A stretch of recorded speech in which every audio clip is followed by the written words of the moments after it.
Alright, sa mapagpalang araw sa inyong lahat, meron tayong reaction video dito kay Rob Trip. Food to avoid, eat if you have gastritis. Ito ay isang food avoid and eat if you have gastritis. Ano ba ito? Ayan, alamin natin dito kay Doktor. Alright, let's get it on sa MMC.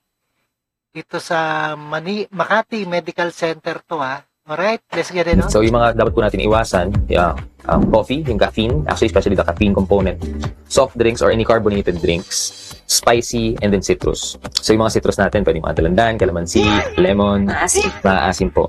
In that same aspect, even the vinegar, iwasan po natin. Ang unusual lang, ayan yung may mga gastritis, bawal ang caffeine, no? Mga soft drinks at mga juice, mga oranges, right? but also causes these kinds of symptoms would be yung mga chocolates din. And most especially, alcohol. Yan ang mga dapat nating iwasan. Sa medical aspect naman po, ang talaga nagkakos nito, ang tinatawag nating NSAID. Ito yung mga... alak, bawal din, no? Awesome!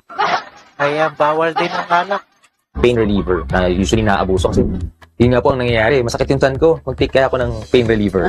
But they don't know, apparently, it's really causing more harm than good to them because these painkillers are actually causing some mild damage dun sa lining. Irritation. Irritation sa stomach, yes. Saka, isa sa dapat natin i-emphasize siguro, doktor, no? Yung akala nila pagka may masakit, inom lang ng gamot. Apo. Kasi madaling makuha itong mga over-the-counter Yes, that's true. medications. Apo. However, it depends kung saan yung party na masakit. Iba yung mga pain relievers na ibibigay. For example, yung sa babaeng na nagdidysmenorrhea, ibang klaseng pain reliever yun. Dapat ang i-address mo doon, yung contraction, di ba, may Apo. smooth muscle. I know this is nosebleed probably dun sa mga iba, but I mean, to make a long story short, maganda magpakonsulta po para mas properly guided kayo of how to manage it correctly. Di lahat may phenomic acid, Oo, di lahat na ibuprofen, di po. Oo. So, kailangan Minsan po. nga, may mga indication pag sa tiyan, minsan kailangan din yung hyosin and butylbromide. That's a point. So, it depende po talagang mag-guide sa inyo yung mga medical practitioners. Yes, opo. Okay, so Doc, yung kanina, Opo. yung sa mga pagkain na mga pwede, na dapat din ang kinakain ng mga merong gastritis. Apo, we call it a low residue diet. So, yung mga oat,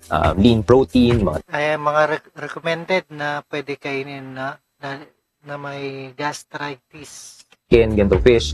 So ito po yung mga less harmful sa stomach. It causes less reflux ng bile, less reflux sa tiyan, so less irritation din po sa stomach. So mga oat cereals, fish, and saka lean protein. Yun po. How about mga vegetables, Doc? Kasi di ba sinasabi nila, di ba, ang issue rin natin here, di ba, yung too much acid na acid level Apo. sa sikmura. Okay, so pero alam natin yung mga vegetables highly alkaline in pH. Apo. Would that help? It will help depending on how we cook it. So sometimes, di ba, hirap po tayong kumain ng gulay and we prefer to have it deep fried, very oily, o yung sinote sa garlic, tas maraming oil. We would still prefer yung manner of cooking ng vegetables na steamed siya over the fried and over the sauteed with oil. Kasi the oil can aggravate, the deep frying can also aggravate being oily in nature. So, Alright, depende rin daw sa luto, no? At sobrang sa mantika. para po hindi ma-defeat yung purpose. Kasi parang magka-cancel out lang po siya eh. Oo nga. Oo, Okay, so, steamed pa rin vegetables po. okay. So, yun. So, basically, thanks for that input, no?